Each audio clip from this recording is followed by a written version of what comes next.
Go, boy!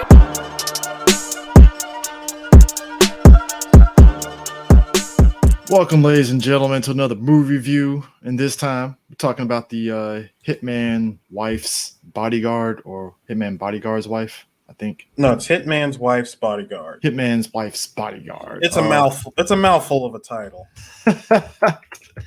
Yeah, it is the sequel to the Hitman's Bodyguard that came out 3 years ago. Ryan Reynolds, Salma Hayek, and Sam Jackson is back. This was okay. I had reservations a little bit because I was like, yeah, we're doing a sequel to this? Okay, I guess. Because I felt the first movie was pretty self-contained to where it's like it was a one-off and you see these two in their shenanigans, but it was like, hey, let's do a sequel. Now, would this be in the same the same reservations that you had? Whoa, what was that? No, it was something just my bad. Anyway, was this the same type of reservation that you had that one would have for movies like The Hangover? Pretty much like that, and even to the extent Bad Boys 3. Because you never know what you're going to get out of a sequel. I mean, this is like 3 years later that they did this and stuff. Because I remember when they announced it, because I think this might have been something that was supposed to... No, because it wasn't going to come out during COVID. My bad. I was thinking it was a 2020 release, but it wasn't. No, it was supposed to get released this year. So, whatever. But yeah, it was just kind of one of those situations where it's like, how are they going to do a sequel, and you're hoping that it doesn't regurgitate the same plot points of the first movie, and thankfully it doesn't. Yeah. It's kind of like watching Kingsman. Yeah, the Kingsman and Kingsman 2.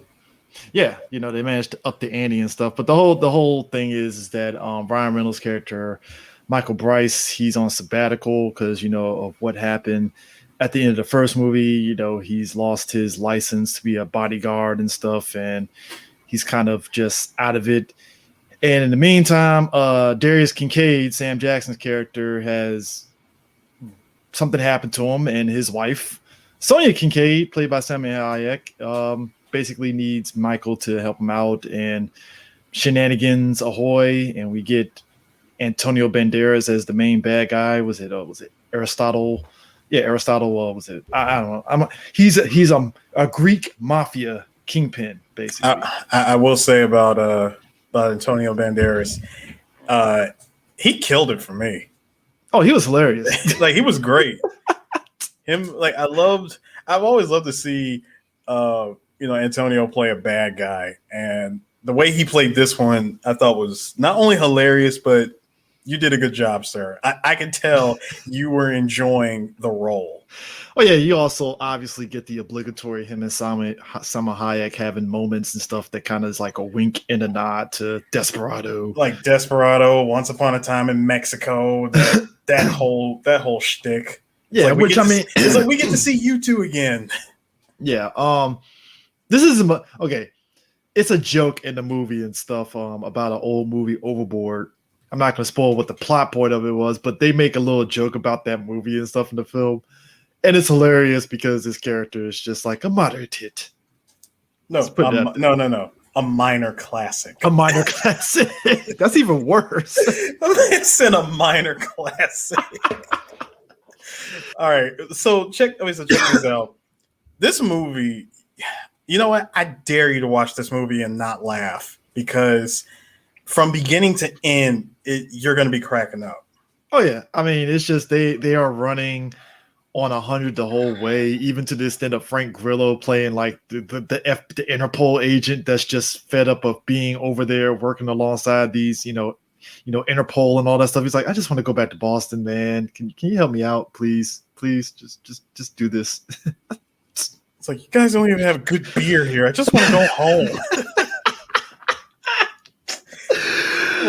Wait, listen, man. I know exactly how you feel. It's like if I went to another country and they ain't got mumbo sauce. Like, you know what? Like, bruh, screw this. I want to go home. I mean, so basically, those three, and at the dynamic of Ryan Reynolds, Sam Jackson, and Salma Hayek, they have a good chemistry with each other, and I think that's what makes it work. the whole way and stuff. So it never feels old. And even when it gets to a point to where they're doing a joke, they know when to stop. I think that's the biggest thing is that there are some jokes in this movie where I'm like, I know they probably could have went a little bit longer, but they just decided, you know what, let's just stop it right here and just move on because you know the audience gets the point, you know, of what we're doing and stuff. The action is pretty solid. I like it. They managed to intertwine the action and comedy of it and stuff in very good ways. Cinematography is really good. Oh, I enjoyed the cinematography. The way it was shot, again, it reminded me a lot of Kingsman. Yeah. The camera angles and the way they even did. Like that's another thing that I noticed about this movie. Even when they do the hand to hand, even when they do the action and stuff, it doesn't feel shaky camera-ish. Like you can keep up with what's going on. Which I'm glad a lot of action movies have started to like distance itself from the shaky cam look. Yeah, because that I always kind of got annoyed because you can kind of tell where they're doing cuts at, and in this film, it's like no, we're just gonna allow the action just to kind of go the way it goes and stuff. So it works out. Morgan Freeman pops up. Not gonna spoil the whole logic of his character, but it's funny. It's Morgan Freeman. We're not gonna spoil it, but there is something that Chris and I did say when we first went in to see the screening of this movie. I like you brought it up, and what you had said was like because we were looking at the poster, and I remember you had said, "Has Morgan Freeman and Sam Jackson been in the movie together?" And for anyone listening, like please correct us, like if they have. But we were like really trying to figure out, like without looking it up on Google, like what movies have these two been in together? Nothing Marvel, nothing Marvel, Spike Lee. Like that's how much it was funny. I was like, were they in a Spike Lee movie?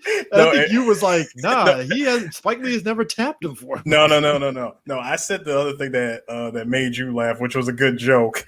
I said at the time when they tried to get was like for Morgan Freeman, you said like damn, like how come Spike Lee didn't get him? I said, spoiler alert, man, Spike Lee couldn't afford him. I mean, and it's true. I mean, you know what? Thinking back on it, you're right because I mean, he was doing like Unforgiven and Robin Hood, Prince of Thieves, and Glory. So it's like, and Driving Miss Daisy, I forgot about that. So it's like, damn, you're probably right. You probably couldn't afford him. Because think about it, Spike Lee was getting people who were relatively unknown at the time. Yeah, which is ironic because it's like you get Danny Aiello, and he was like the fucking dude that was in a lot of like mafia movies and stuff, and veteran. Yeah, but actor. the thing is, you don't use him as much. That makes sense. Yeah. It is kind of weird. It's like you would think those two they would have crossed paths at some point, but nope. Not at all.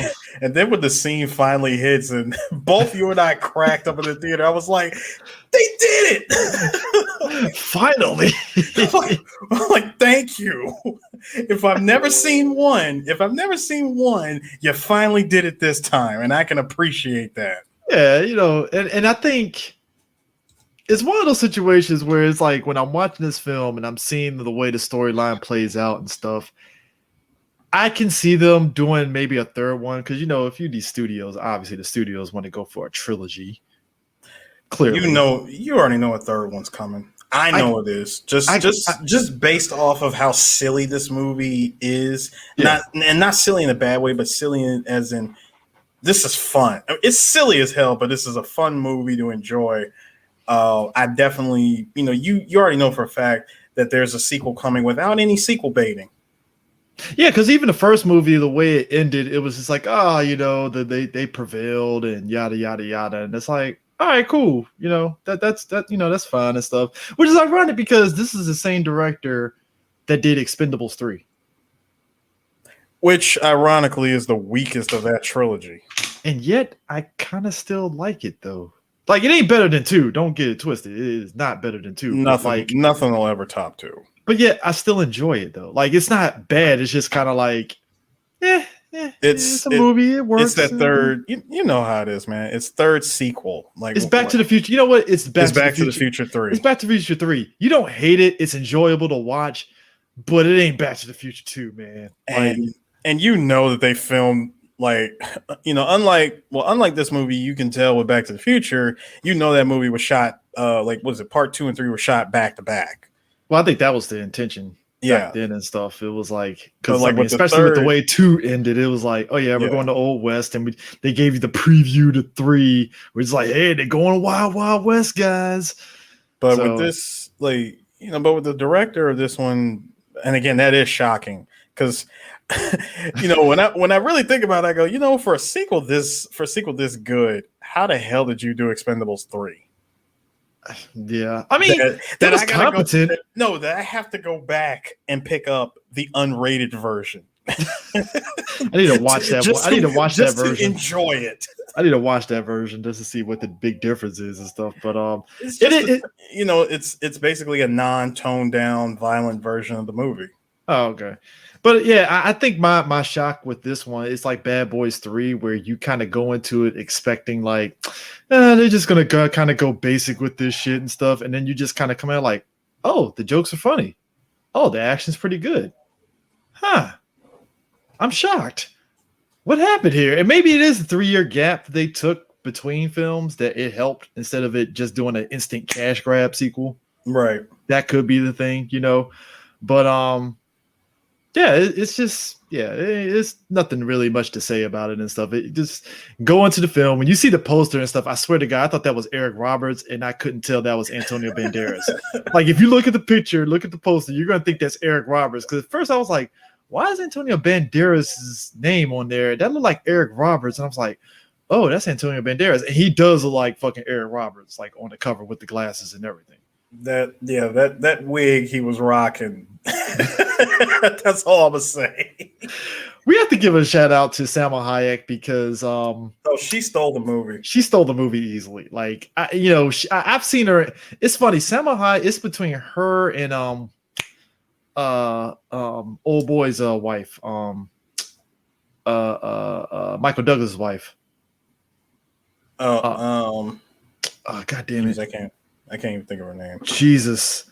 But I always like mistook her and Salma Hayek's career in certain movies and stuff, because it's like Salma Hayek, I've rarely watched any movie of hers like recent, to be honest, and stuff. So it's like, oh, I kind of forgot Salma Hayek is like funny if you put her in those kind of situations and stuff. So it's like, oh, this is actually pretty hilarious, because she was funny in Hitman's Bodyguard, but this one was like, oh, we're going to take a character and really go balls to the walls. Catherine Zeta-Jones, that's the other chick. I was just looking it up too.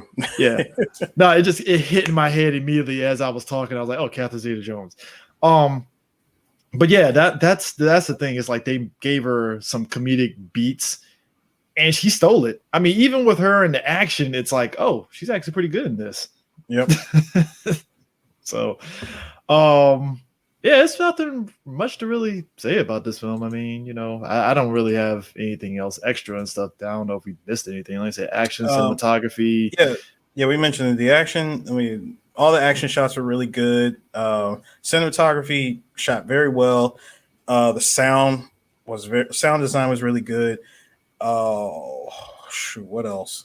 The pacing was also great. Like, oh yeah, it pretty much kept me on the edge of my seat the whole time. Because I would go, man, what silliness are they about to give us, or what crazy action are we about to get? And the movie always throws me a combination of both. Yeah, they kind of up the ante on like the jokes and stuff. It's like, well, how are they gonna beat this joke? Oh, they're gonna do this. Okay, well, what are they going? Because there's a sequence near the end where certain scenarios happen and stuff, and you're laughing because it's like, oh my, because you don't expect it. It comes out of nowhere. Yeah, I know exactly which part you're talking about. We're not going to spoil it. Just watch it. Holy crap, it was funny. I mean, because even to the degree, like when you see Morgan Freeman when he pops into the film, Morgan Freeman has like this presence about him now. I want to say it started at Wanted. Personally, Wanted to me is where it started, where when Morgan Freeman is in a movie, he makes it known. I would say, Bruce Almighty is where it started. I would definitely say Bruce Almighty. Yeah, Bruce Almighty is where it started, where if you see Morgan Freeman in a movie you wouldn't expect him to be with the cast, it's like, the hell's going on here and stuff. So when you see him on the front of the poster, it's like, what's Morgan Freeman doing in this movie? Like it's one thing. Like Coming to America was fucking hilarious when he was in it, right?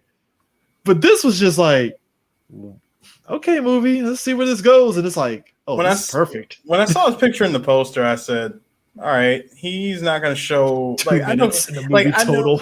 No, not even that. I just said, okay, where is he going to show up? You know, and the whole time I'm speculating that he's going to show up at X point in the movie. And I was like, oh, there he is. It's like there's been like this is where this is like the perfect time to bring him in right here. Yeah. You know, and that's the wild part about it is like you're just sitting back like, okay, I guess this is where we're at right now. Morgan Freeman's going to do this, and much like Sam Jackson, Morgan Freeman, it's like he knows the assignment and just goes for it, and and he's fucking hilarious. He's hilarious. Like no matter what you put him in, like I think that's probably what made it more funny when he was in Coming to America, too, where it was like, what's Morgan Freeman doing here? And then when he is acting in the film, it's like, okay, that's actually pretty funny. Of course. Yeah. Of course. Like this is what he was here for. And he does the job and he's like, all right, check cleared. Peace. Check cleared. I'm going home. I'm out.